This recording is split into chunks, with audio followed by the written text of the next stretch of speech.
thought it was time to update my channel trailer for the Messy Studio. The old one's been doing a pretty good job, but the Messy Studio now has taken, in the last year and a half, has taken a direction of doing only wood turning. My focus is wood turning in general. However, I went through a phase here a while back where I was doing some resin stuff, and that wasn't what my viewers wanted to see. I'm a retired educator. I've done it for so many years I can't count. And when I started off this YouTube channel, I was doing a lot of teaching, and I am returning to that. So I will be showing you the way I do things, how it works for me, giving you maybe some ideas.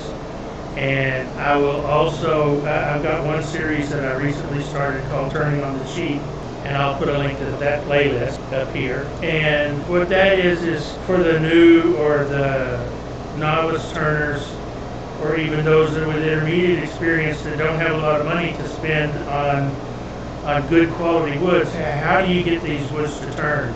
And what can you do with wood that you may already have? Well, I've got this beautiful board, for example, and I want to turn it into a bowl. How do I do that?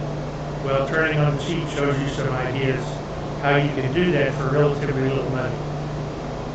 So that's the focus of the channel. Is going to be more on education and a little humor, but all around turning. So I hope you enjoy. Like, subscribe, share, all that stuff if you found anything on this channel worthwhile. I really appreciate it. Y'all have a great day.